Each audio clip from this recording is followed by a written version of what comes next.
Hey everyone, कैसे हो आप सब लोग। स्वागत है आपका, वेलकम है आपका, कूल वेलकम है आपका हमारे यूट्यूब चैनल पे। मैं संजय गिलरा आपका हार्दिक स्वागत करता हूँ। सर, आज हम क्या पढ़ने वाले हैं? आज बहुत ज़बरदस्त सीरीज पढ़ने वाला है SA701 एंड SA705, जिसका प्रैक्टिकल इम्प्लीकेशन ICAI की मॉड्यूल में ज़बरदस्त दे रखा है। मतलब वाह ICAI वाह, जोरदार तरीके से हम लोग इसको अच्छे से कवर करेंगे और फटाफट से ख़त्म करेंगे। SA701 गारंटी है मेरी, आपने अगर ये वीडियो देख लिया तो आप एग्जाम में 100%, 100 नहीं 1001% आप इस क्वेश्चन को सही करके ही आओगे। ठीक है सर। 701 705 बहुत बहुत इंपॉर्टेंट ऐसे है, बहुत ही जबरदस्त ऐसे है, प्रैक्टिकल लाइफ में भी जबरदस्त इंपॉर्टेंट है, जबरदस्त इंपॉर्टेंट है। स्टार्ट करते हैं बिना किसी समय को व्यतीत किए। SA701 क्या बोलता है हमारा? Communicating key audit matter in the independent auditors report. What are the key audit matter? Sir, क्या की ऑडिट मैटर होते हैं? आज क्या इंपॉर्टेंट है जो मुझे इन्वेस्टर को कम्युनिकेट करना है? की ऑडिट मैटर क्या होते हैं हमारे? Key audit matter are those matter which are most significance in audit of financial statement. Key audit matter हमारे ऐसे मैटर होते हैं। बेसिकली मैंने यहाँ पे लिख रखा है की ऑडिट मैटर क्या होते हैं, पूरा ICAI का ही है। Matter which are of most significance in audit of financial statement. जब हमने ऑडिट की फाइनेंशियल स्टेटमेंट की तो हमको पता चलता है कि these are the matter which should captured by the investor while reading the audit report. These are the key audit matter. As per auditor's professional judgment, auditor का जो प्रोफेशनल जजमेंट है, ऑडिटर ने जो जजमेंट यूज किया है, auditor ने जो techniques use की है, उसके हिसाब से उसको लगता है कि भाई ये मेरे की ऑडिट मैटर है जो मुझे इन्वेस्टर को बताने चाहिए। सर, ऑब्जेक्टिव क्या है? आज चलो अपन की ऑडिट मैटर इश्यू कर रहे हैं, हम लोग ऑलरेडी अगर क्लीन ओपिनियन है तो हम लोग क्लीन ओपिनियन दे रहे हैं, क्वालिफाइड ओपिनियन है तो हम क्वालिफाइड दे रहे हैं, एडवर्स दे रहे हैं। लेकिन व्हाट इज द ऑब्जेक्टिव? क्यों हम लोग की ऑडिट मैटर देना चाहते हैं? कारण क्या है की ऑडिट मैटर का? अब सर, की ऑडिट मैटर का कारण सिंपल सा यही है कि you have to enhance, auditor have to enhance communicative value of the audit report. Audit report को वो बोले ना कि खुद से पढ़ा इन्वेस्टर तो समझ आ जाए कि भाई कंपनी में क्या चल रहा है। प्रोवाइड ग्रेटर ट्रांसपेरेंसी, एकदम पानी की तरह transparent report. Assist users in understanding matters which are of most significant. Simple सी बात है, important and most significant matter जिसका डिस्क्लोजर, जिसका सब कुछ मैनेजमेंट ने अच्छे से कर रखा है, लेकिन ऐसे मैटर्स इन्वेस्टर के ध्यान में लाने जरूरी है, ऐसे मैटर यूजर्स के ध्यान में लाने जरूरी है। These are the key audit matter. Important note, एक चीज ध्यान में रखना हमेशा, कभी भी आप क्वालिफाइड ओपिनियन दे रहे हो या मॉडिफाइड ओपिनियन दे रहे हो तो उसका सब्सटीट्यूट कभी भी क्लेम नहीं होगा। अभी देखो क्या होता है, आपने मैनेजमेंट को बोला कि सर ये तो मैटर तो क्वालिफाइड होगा, मैनेजमेंट बोलता है यार एक काम करो, क्वालिफाई मत करो, की ऑडिट मैटर में डाल दो, आप भी सेफ मैं भी सेफ। तो ऐसा नहीं होगा। की ऑडिट मैटर ही रहेगा। Key audit matter should not be substitute for qualified opinion और डिस्क्लेमर ऑफ ओपिनियन और adverse of opinion. Reporting about material uncertainty, अगर आपको लगता है कि ऐसे 570 के हिसाब से मटेरियल अनसर्टेनिटी है फाइनेंशियल स्टेटमेंट या कंपनी के अंदर, तो वो आपको डिस्क्लोज करनी पड़ेगी। अगर मैनेजमेंट ने सही से करा हुआ है डिस्क्लोज तो कोई बात नहीं, अगर नहीं किया है तो आपको डिस्क्लेमर ऑफ ओपिनियन या क्वालिफाइड या एडवर्स ओपिनियन ही देना पड़ेगा। लेकिन आप वो नहीं दे सकते। क्या? की ऑडिट मैटर, मतलब उनके सब्सटीट्यूट में आपने वो दे दिया और आप बोल रहे हो की ऑडिट मैटर भी मैं दे रहा हूँ। ठीक है sir. Communicating key audit matter is not substitute for, आपको कोई डिस्क्लोजर करना था एफएस में, वो आपने नहीं किया, मॉडिफाइड ओपिनियन का सब्सटीट्यूट नहीं है, या रिपोर्टिंग अबाउट मटेरियल अनसर्टेनिटी।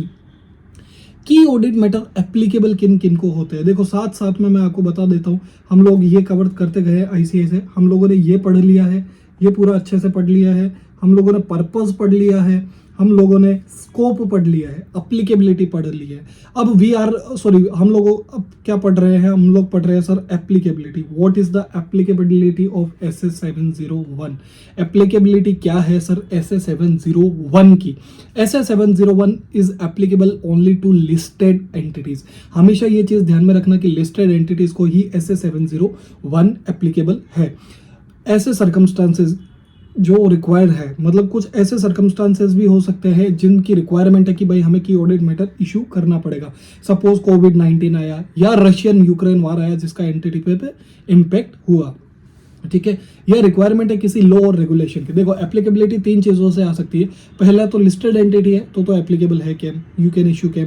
दूसरा ऐसा कोई सर्कमस्टांसेस जिसकी रिक्वायरमेंट है, जैसे कोविड-19 हो गया या रशिया यूक्रेन वॉर हो गया, या लॉज और रेगुलेशन की रिक्वायरमेंट है, या फिर अगर अगर अगर if there is disclaimer of opinion. हमेशा ये एक चीज़ ध्यान में रखना, अगर आप किसी भी फाइनेंशियल स्टेटमेंट का डिस्क्लेमर दे रहे हो, ओपिनियन, आप कुछ ओपिनियन ही नहीं दे रहे हो, because you are unable to obtain sufficient and appropriate audit evidence as well as the matter is very material as well as pervasive। तो आप क्या दे रहे हो, डिस्क्लेमर ऑफ ओपिनियन, तब आप केम इशू नहीं करोगे।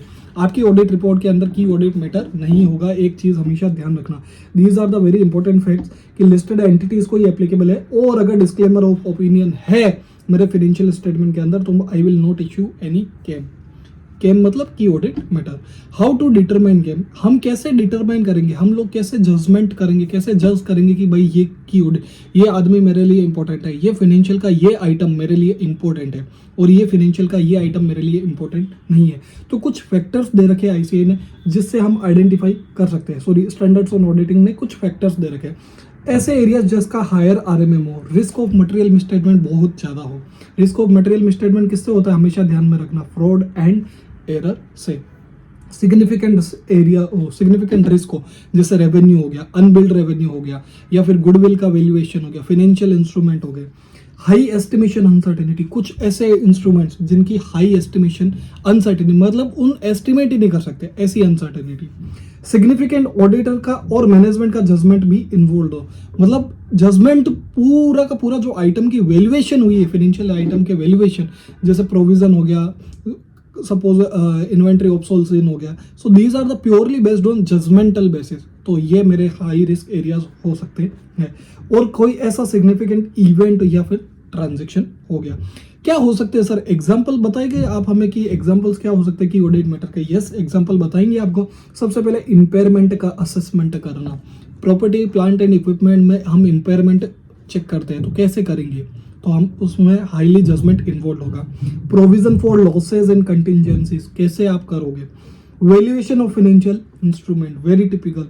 Matters relating to revenue recognition, भयंकर कॉम्प्लेक्स। जब से इंडेस 115 आया तब से ये रेवेन्यू रिकॉग्निशन भयंकर इंपॉर्टेंट हो गया, भयंकर इंपॉर्टेंट एंड भयंकर रिस्की एंड भयंकर कॉम्प्लेक्स। टैक्सेशन मैटर हो गया, जहाँ पे कि भाई हमें कितना प्रोविज़न बनाना है, हमें टैक्सेशन की जो लाइबिलिटीज़ है, जो सारी केसेस चल रहे हैं, जो अपील्स चल रही है, क्या हमको प्रोविज़न रिकॉर्ड करना है या उसको कंटिजेंट लाइबिलिटी के हिसाब से बताना है। तो ये सारी चीज़ें हो गई। अभी सर हमें कम्युनिकेट करना है की ऑडिट मैटर। तो देखो की ऑडिट मैटर क्या होता है वो हम लोगों ने ऑलरेडी पढ़ लिया। अभी कम्युनिकेट कैसे किया है की ऑडिट मैटर, तो यहाँ पे आपको एक्सट्रैक्ट दे रखा है इंडिपेंडेंट ऑडिट रिपोर्ट का। इंडिपेंडेंट ऑडिट रिपोर्ट के 2 एक्सट्रैक्ट दे रखे हैं आपको, तो आप इनको अच्छे से पढ़ सकते हो। जैसे मैं अगर फटाफट आपको फास्ट रीड करूं, देखो इसमें क्या लिखा हुआ है, the bank is required to comply with the master circular dated 1 October 2021। ऐसा कमाल, ऐसा कमाल। देखो यार, आपको की ऑडिट मैटर क्या होते हैं, क्या एग्जाम्पल्स होंगे, क्या फैक्टर्स अफेक्ट करेंगे, और आपको प्रैक्टिकल एग्जाम्पल मिल रहा है फॉर योर प्रैक्टिकल अंडरस्टैंडिंग। ऐसा काम आईसीएआई ही कर सकती है। जोरदार, मतलब वाह आईसीएआई, वाह। सो की ऑडिट मैटर होता क्या है, इसको रिपोर्ट कैसे करते हैं और इसको कैसे डिस्क्लोज करते हैं अपनी ऑडिट रिपोर्ट के अंदर, वो इसमें बता रखा है कि भाई bank is required to comply with circular dated October 2021 issued by the Reserve Bank of India on prudential norm for income recognition, asset classification and provisioning pertaining to advances, the IRAC norms and amendments thereto which prescribes the guideline for identification and classification of non-performing assets and the minimum provision required for such assets. The bank is also required to apply judgment to determine the identification and provision required against NPAs considering various quantitative as well as qualitative indicators. The identification of NPA is also affected by factors like stress and liquidity concern in certain sector. The provision for identifying NPAs is estimated based on aging and classification on NPA, value of security, recovery estimate, etc. and is subject to minimum provisioning norms specified by RBI. So ये matter auditor को लगता है कि भाई ये matter की audit matter है। In addition the bank is also required to involve resolution framework to resolution of कोविड-19 related stress of individual and small businesses, क्योंकि स्मॉल बिजनेसेस जबरदस्त इफेक्ट हुए हैं कोविड-19 के अंदर, तो आप कैसे एनपीए बनाओगे। And resolution framework related states of MSME हो गया, एमएसएमई एक्ट हो गया। So since the identification of NPS and provisioning for advances require considerable level of management का estimation, application of various regulatory requirement and significant to the overall audit, we identify this as key audit matter। ये चीज को उन्होंने auditor ने बोला है की audit matter है। तो की ऑडिट मैटर को ऑडिटर ने कैसे एड्रेस किया भाई, ऑडिटर ने कॉन्ट्रैक्ट्स पढ़े होंगे, ऑडिटर ने सारे सिक्योरिटीज चेक करी होगी, गारंटीज किसने दी है वो चेक करी होगी, उसका पास्ट ईयर ट्रैक रिकॉर्ड जो उन्होंने बनाया वो चेक किया होगा, अप्रूवल किसने दी वो सारी चीज़ें चेक की होगी, और क्वार्टरली ऐसे रिपेमेंट्स कर रहा है जो जिसको लोन दे रखा है बैंक ने वो सब चेक किया होगा। सो हमको क्या करना है कि हमको पूरा बताना है, पूरा मैटर का बैकग्राउंड देना है और उसमें से बताना है कि भाई इसमें से आपको क्या लगता है कि क्या की ऑडिट मैटर होगा और उसका हम लोगों ने डील कैसे किया। सेम टू सेम इसके अंदर एक और एग्जांपल दे रखा है जो आप खुद से पढ़ सकते हो, इजीली आपका समझ आ जाएगा। अभी एक सिंपल सी बात है कि the following illustrate the presentation in the auditors report if the auditor has determined there are no key audit matter. अगर आपको लगता है कि कोई भी की ऑडिट मैटर नहीं है एंटिटी के लिए जो ऑडिट रिपोर्ट में मुझे डिस्क्लोज करना है, तो फिर आपको क्या करना है, आपको ये लैंग्वेज चिपका देनी है। Except for the matter described in basis for qualified adverse opinion or material uncertainty related to going concern section, we have determined that there are no other key audit matter to communicate in our audit report। कोई भी audit report में हमारे ऐसे matter नहीं है जिसको हम बोलेंगे की ऑडिट मैटर। सो यहाँ हमारा सर 701 छोटा सा बढ़िया सा एकदम प्यारा सा ऐसे खत्म होता है। 705 very very very very important, mark कर लो इसको, mark it as very very important. बहुत अच्छे से, बहुत ध्यान से, बहुत बढ़िया पढ़ाई करेंगे इसकी। 701 आपको होप सो समझ आ गया होगा। 701 में हम लोगों ने क्या क्या पढ़ा था, एक बार फटाफट से आपको रिफ्रेश करवा देता हूँ कि 701 में हम लोगों ने क्या पढ़ा था सर। 701 के अंदर हम लोगों ने पढ़ा था कि सर की ऑडिट मैटर क्या होते हैं, ऑब्जेक्टिव क्या रहेगा की ऑडिट मैटर का, what are the important note, applicability क्या रहेगी, how to determine KAM and examples of key audit matter. ठीक है sir, let's start essay 705। Just a minute.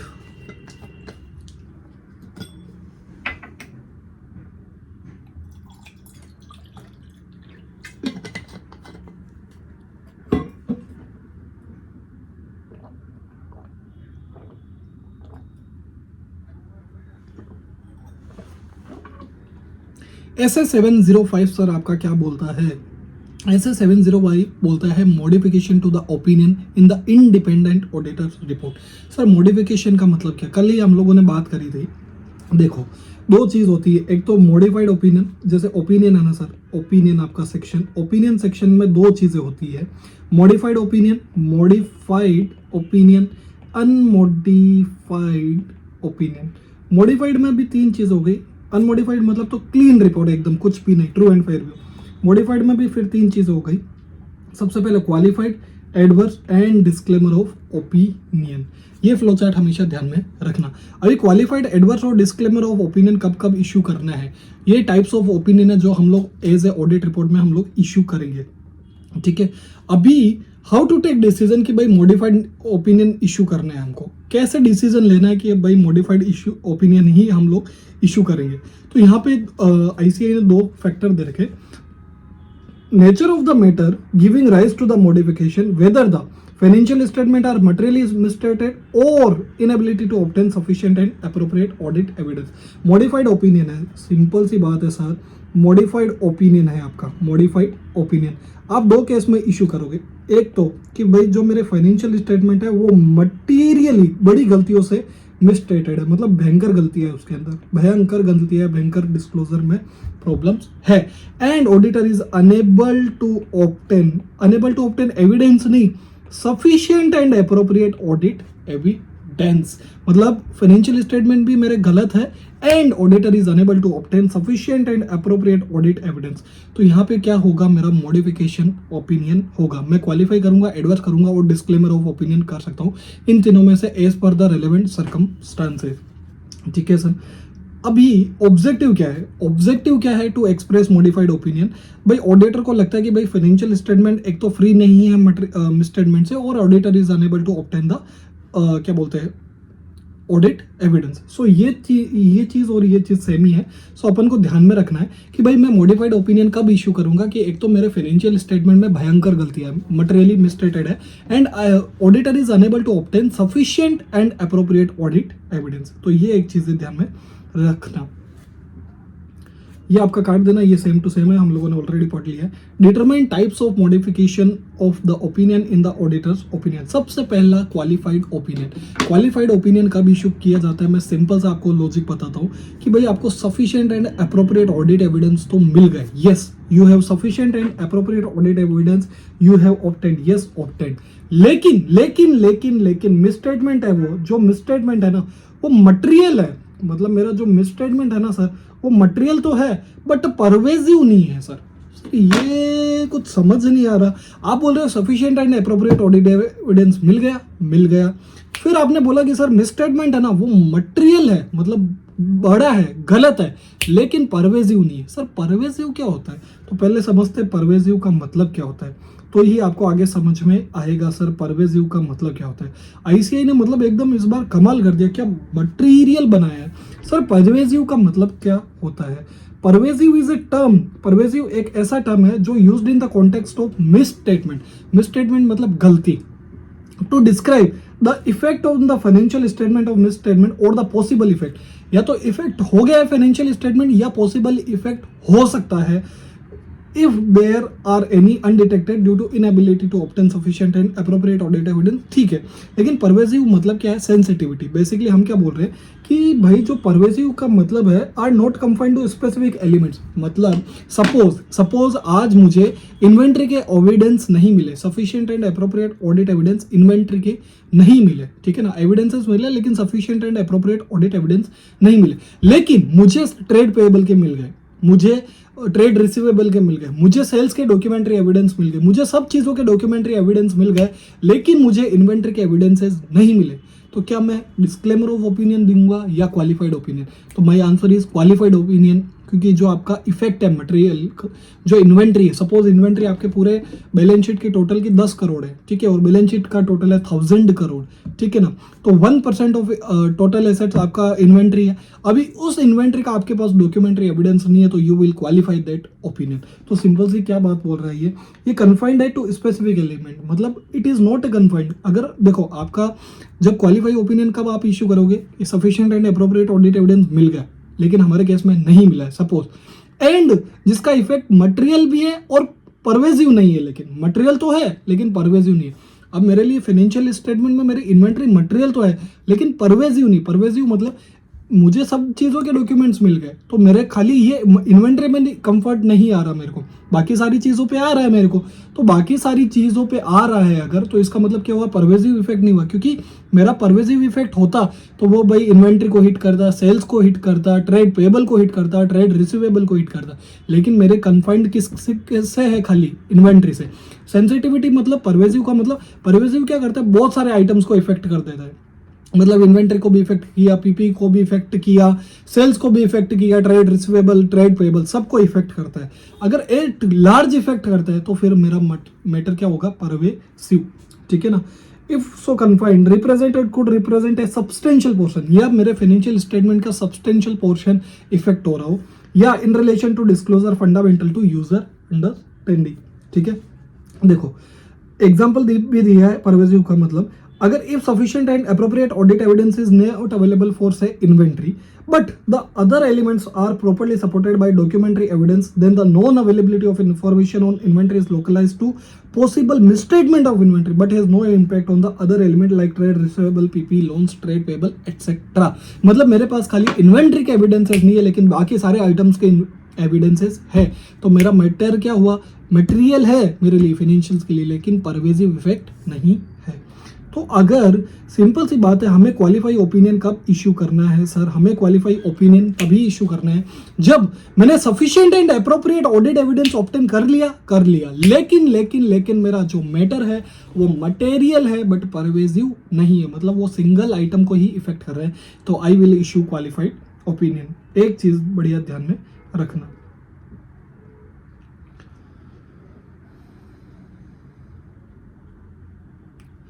दूसरी सिचुएशन क्वालिफाइड में भी ये भी हो सकती है कि चलो sufficient and appropriate audit evidence आपको नहीं मिलता है, सपोज नहीं मिलता है, लेकिन आपने कंक्लूड किया कि यार अगर मिल भी जाता तो मेरे लिए ये मैटर मटेरियल है नो डाउट, लेकिन परवेजिव इफेक्ट नहीं होता, तो इसका मतलब मैं क्या इशू करूंगा, इन दोनों सिचुएशन में qualified opinion I will issue. ये दो सिचुएशन है, सफिशिएंट एप्रोप्रिएट ऑडिट एविडेंस मिला नहीं मिला, लेकिन मेरा जो मैटर है वो मटेरियल है बट परवेजिव नहीं है, बट नॉट परवेजिव, ये चीज ध्यान में रखना।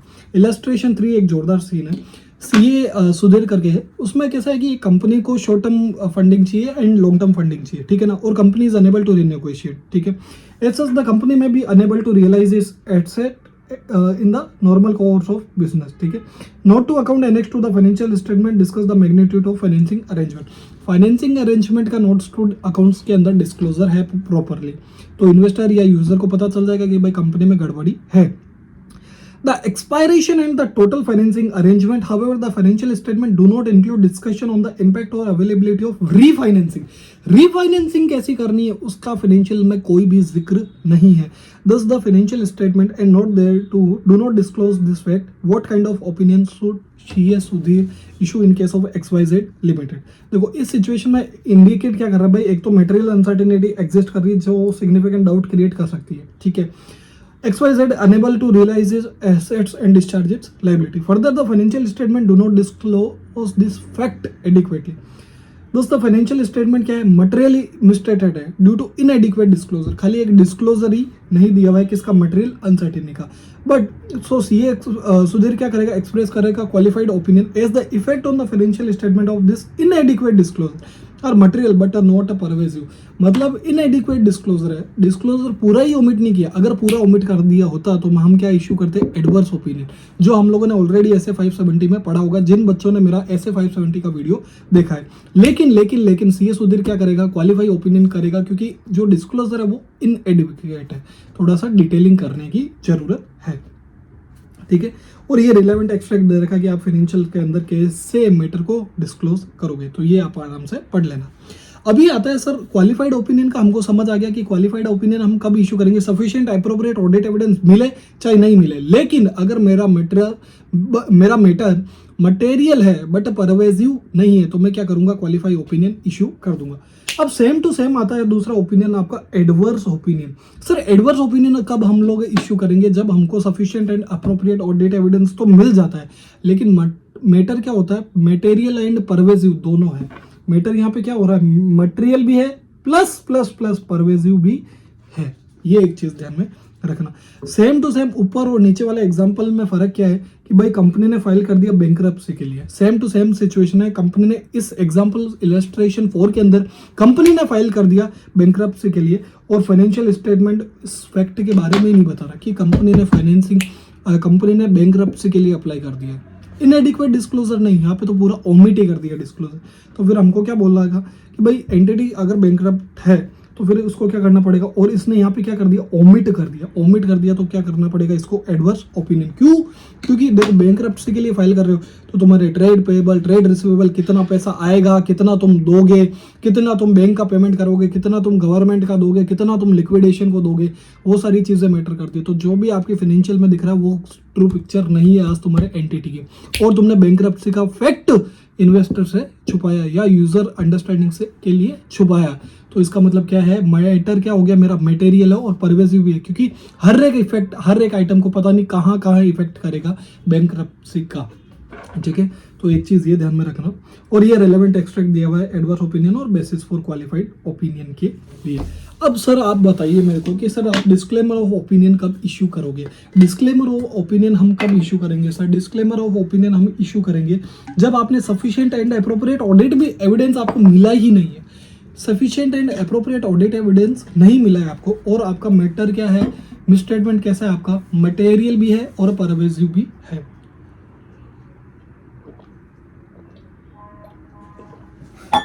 देखो बढ़िया से एक अपन मैट्रिक्स बनाते हैं, लिख लेना, ये बढ़िया आपको काम आएगा।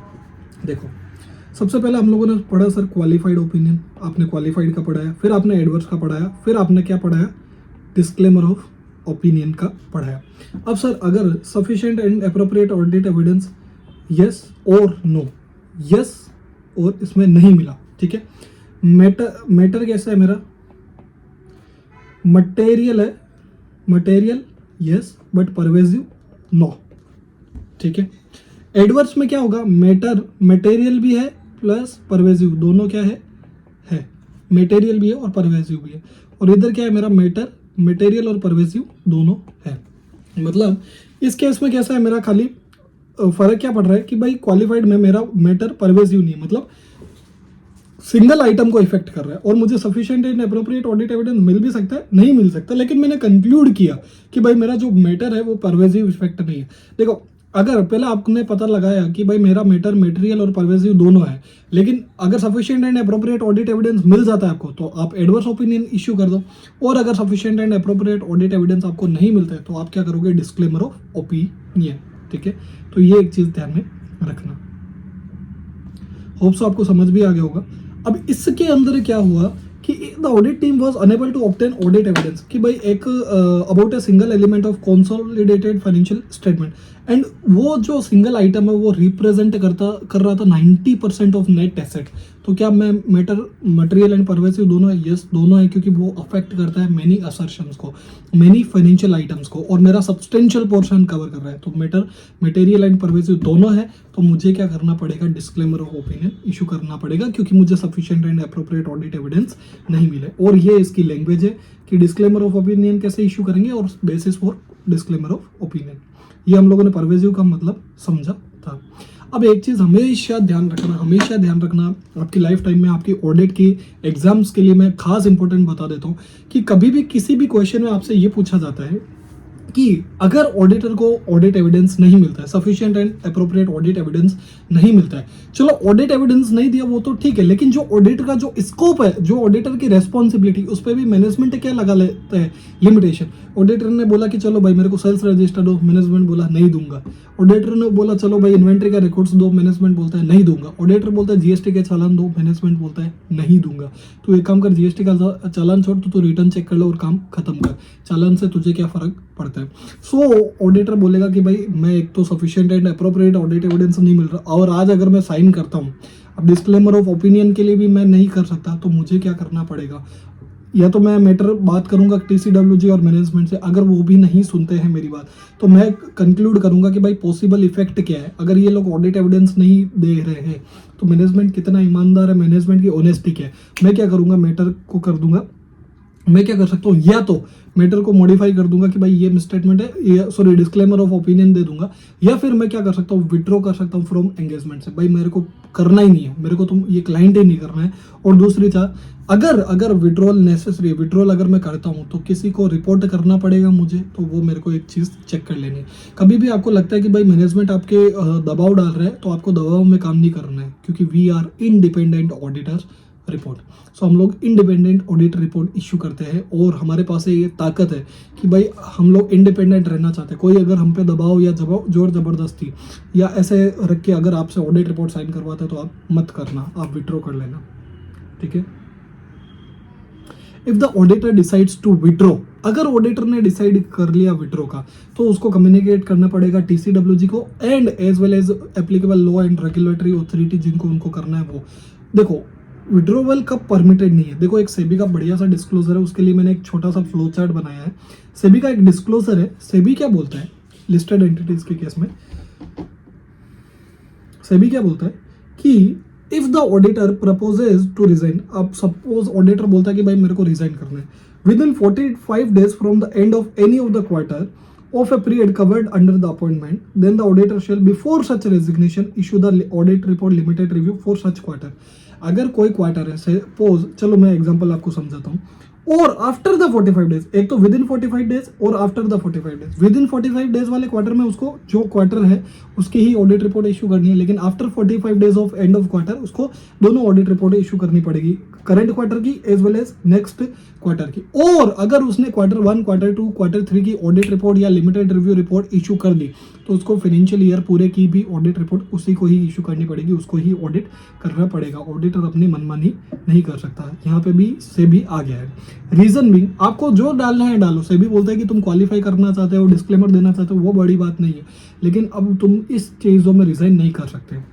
ठीक है, तो देखो इसमें कैसा बोल रहा है ये कि भाई आपने सपोज इशू कर दी LR for all the 3 quarters, पहला एग्जांपल, तो आप क्या करोगे, आपको ऑडिट रिपोर्ट भी इशू करना पड़ेगी फुल ईयर के लिए। लेकिन सपोज क्वार्टर 1 है, क्वार्टर 1, क्वार्टर 2, क्वार्टर 3 बराबर, एंड क्वार्टर 4, एक फाइनेंशियल ईयर में इतना होता है।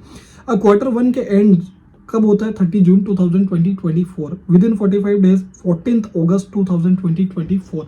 अगर विद इन 14 अगस्त आप रिजाइन कर देते हो, मतलब 1 अप्रैल 2024 से लेके 14 अगस्त 2024 तक अगर आप रिजाइन कर 1 जुलाई 2024 से 14 अगस्त 2024 तक अगर आप रिजाइन करते हो, रिजाइन रखते हो, तो आपको खाली इश्यू करनी पड़ेगी ऑडिट रिपोर्ट या लिमिटेड रिव्यू रिपोर्ट खाली क्वार्टर 1 की। लेकिन आपने आफ्टर 14 अगस्त अगर आपने रिजाइन किया है, मतलब आफ्टर 45 डेज अगर आप रिजाइन करते हो, तो आपको ऑडिट रिपोर्ट इशू करनी पड़ेगी quarter 1 as well as quarter 2 की। ये एक लिमिटेशन है हमारी।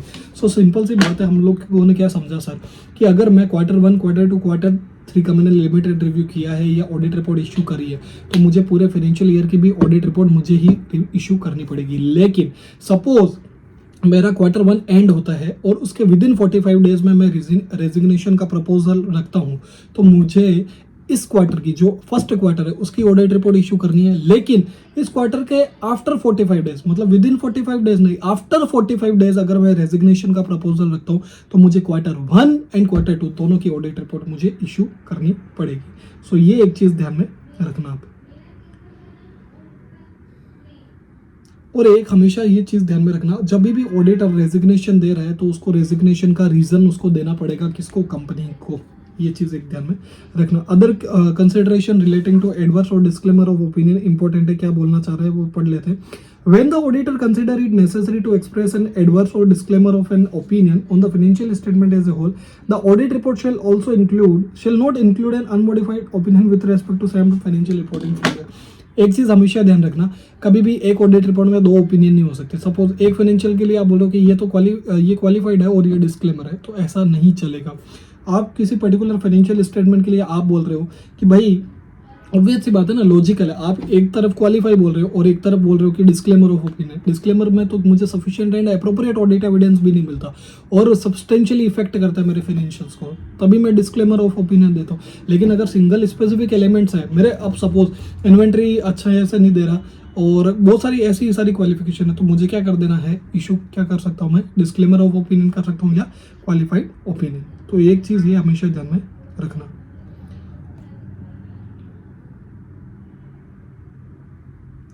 फिर आपके सर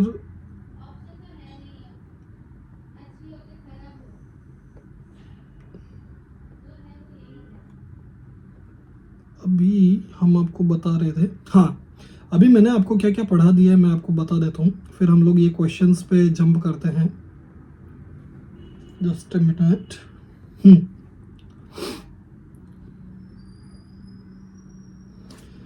अब देखो फॉर्म एंड कंटेंट ये रीड ओनली है, यू कैन जस्ट आप देख सकते हो कि भाई हम लोग जब क्वालिफाई ओपिनियन इशू करते हैं या एडवर्स ओपिनियन इशू करते हैं, तो सिंपल से देखो हमारी लैंग्वेज क्या होगी। When the auditor express a qualified opinion due to the material misstatement in the financial statement, the auditor shall state that in the auditor's opinion, except for the effect of matter described in, मतलब सारे के सारे true and fair view है, लेकिन except for the matter described in basis or opinion section. When reporting is in accordance with fair presentation framework या in accordance with compliance framework, तो वो बोलेगा कि भाई the accompanying financial statement have been prepared in all material respect in accordance with the applicable FRF। ठीक है, अब एक चीज ये ध्यान में रखना। अब देखो इलस्ट्रेशन 6 क्या बोलता है, सीए यश है statutory auditor of Lakshmi Vardhan limited for financial year 2022-23 in respect of loans and advances of rupees 55 lakh given to Sarvagya Private Limited, the company has not furnished any agreement to CAS, and in absence of the same, he is unable to verify the terms of repayment, chargeability of interest and other term. What kind of opinion? भाई CAS को agreement ही नहीं मिला, तो क्या interest है, क्या रहेगा, क्या पता उसको। सो मेजरली इसका इफेक्ट कहाँ का जा रहा है, चलो एक बोरोविंग में जा रहा है, बोरोविंग तो उसने बैंक से कर ली होगी, लेकिन एक मेजर कहाँ जा रहा है, फाइनेंस कॉस्ट में। तो मेरा सिंगल आइटम इफेक्ट हो रहा है और मुझे sufficient and appropriate audit evidence नहीं मिला है। लेकिन मेरा मैटर क्या है, मटेरियल है बट परवेजिव नहीं है, तो मैं क्या इश्यू करूंगा, क्वालिफाइड ओपिनियन। तो ये चीज़ ध्यान में रखना। अब क्वालिफाइड ओपिनियन है तो उसकी लैंग्वेज क्या होगी वो आपको यहाँ पे याद करनी पड़ेगी। क्वालिफाइड ओपिनियन, फिर आपको बेसिस भी देना पड़ेगा कि भाई in the absence of such agreement we are unable to verify the terms of repayment, chargeability of interest and other terms। ये भी जोरदार है। MSD Limited faced an extraordinary event earthquake which destroyed a lot of business activity of the company. These circumstances indicate material uncertainty of the company's ability to continue as a going concern. Due to such event, it may not be possible for the company to realize its assets or pay off the liabilities during the regular course of its business. The financial statement and note to the financials do not disclose this fact. What kind of opinion should be issued? मतलब क्या आप issue करोगे, आपको simple सी बात है, आपका business पूरा का पूरा क्या हो गया, गोइंग कंसर्न का हिट हो गया, गोइंग कंसर्न हिट हो गया आपके बिजनेस पे, और आपने इस चीज का फाइनेंशियल में कहीं भी नो डिस्क्लोज कराई नहीं है, तो आप क्या दोगे, ऑब्वियस सी बात है, आप क्या दोगे, adverse opinion. Reason, sir sufficient and appropriate audit evidence है हमारे पास, ठीक है सर, लेकिन हमारे पास ये नहीं है क्या कि भाई मैटर दोनों है, मटेरियल भी है प्लस परवेसिव भी है, क्योंकि हमारे पास इंफॉर्मेशन है कि भाई अर्थक्वेक में लॉट ऑफ बिजनेस डिस्ट्रॉय हुआ है, ऐसी कहीं बात नहीं लिखी है इसके अंदर, साफ साफ बता दिया फैक्ट सारे मैनेजमेंट ने ऑडिटर को, और ऐसी कई बात नहीं लिखी है कि ऑडिटर को एविडेंस नहीं मिला है। तो ऑडिटर क्या इश्यू करेगा, एडवर्स ओपिनियन।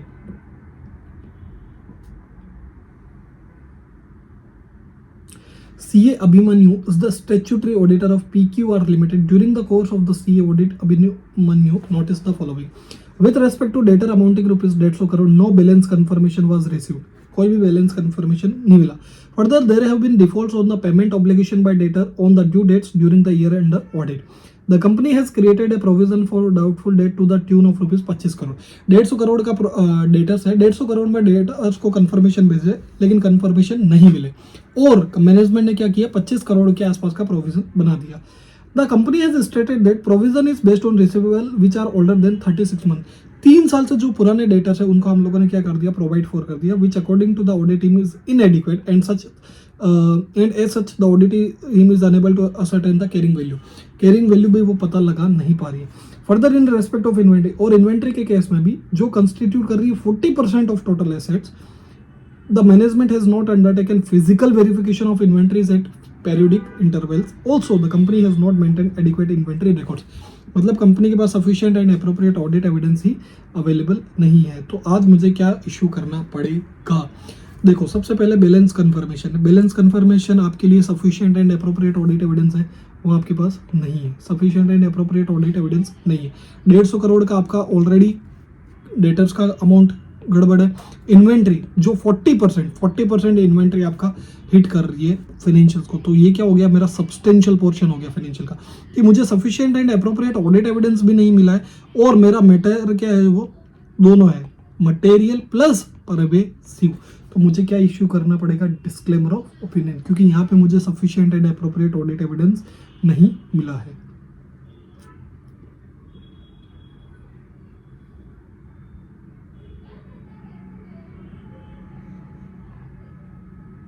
एक चीज हमेशा ध्यान रखना, जब भी आप क्वालिफिकेशन ओपिनियन दो और बेसिस ऑफ और ओपिनियन, क्वालिफिकेशन में क्या होता है कि आपको अमाउंट बताना पड़ता है, लेकिन अमाउंट अगर अनअसर्टेनेबल है, अमाउंट आप पता लगा नहीं सकते, और आपको लगता है कि भाई मैटर मटेरियल है बट परवेसिव नहीं है, तो आप क्या कर सकते हो, उसके अंदर आप उस केस के अंदर आपको क्या करना है, आपको कर देना है, it is not practicable to quantify the financial effect. So auditor को क्या करना है इसको में कि भाई हम लोग we are unable to quantify the amount, ये एक चीज़ ध्यान में रखना।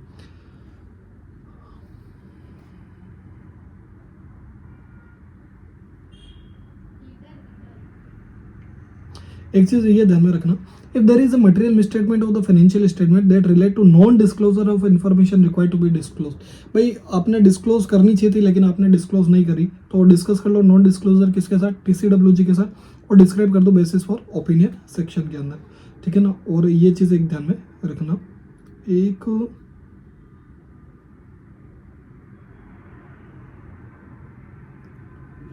देखो, आप जब भी एक दो फैक्ट है वो आप हमेशा ध्यान में रखना। अगर आप डिस्क्लेमर ऑफ ओपिनियन इश्यू कर रहे हो, सपोज आप डिस्क्लेमर ऑफ ओपिनियन इश्यू कर रहे हो फाइनेंशियल स्टेटमेंट में, तो आपको जो reference to the section of auditor report where the audit responsibilities are describe, तो audit report shall not include following element. जो आपने रेफरेंस देते ना अपने सेक्शन ऑफ ऑडिट रिपोर्ट की, ऑडिटर की रेस्पॉन्सिबिलिटी, उसका आपको जिक्र नहीं करना है। और दूसरा, जो statement about whether the audit evidence obtain is sufficient and appropriate to provide the basis for auditor opinion. Obvious सी बात है, हमको sufficient and appropriate audit evidence नहीं मिले, इसलिए ऐसी लैंग्वेज, ऐसा स्टेटमेंट हमको यूज नहीं करना है, क्योंकि हम लोग क्या कर रहे हैं, डिस्क्लेमर ऑफ ओपिनियन। ये एक चीज़ ध्यान में रखनी है। बाकी इट्स ठीक है। बाकी तो मैंने आपको बताया ही कि भाई फाइनेंशियल स्टेटमेंट मटेरियली मिसस्टेटेड है तो क्वालिफाइड ओपिनियन। मैटर क्या है, मटेरियल है बट परवेजिव नहीं है, और sufficient and appropriate audit evidence भी नहीं मिल रहा, तो qualified opinion. Matter material and pervasive, लेकिन फाइनेंशियल स्टेटमेंट मटेरियली मिसस्टेटेड है तो adverse opinion, but you are unable to get sufficient and appropriate audit evidence, तो आप क्या करोगे, डिस्क्लेमर ऑफ ओपिनियन। यहाँ तक हमारा काम खत्म होता है 705 का। 705 आपके 40 पेज आपके खत्म हो चुके हैं। 2 सेकंड वीडियो है, सेकंड पार्ट है। थर्ड पार्ट आएगा जिसके अंदर हम लोग 706 और आगे के एसेस पढ़ेंगे। फोर्थ पार्ट के अंदर जो बाकी के बच्चे कुछ से क्वेश्चन है, फोर्थ या फिफ्थ पार्ट मैक्सिमम इसका होगा, इससे ज़्यादा मैं बना नहीं रहा हूँ। सो होप सो आपको वीडियो पसंद आया ही होगा यार। ऑब्वियसली हम लोगों ने एकदम डिटेल में, एकदम ज़बरदस्त तरीके से पढ़ा है, SM को वर्ड टू वर्ड पढ़ा है।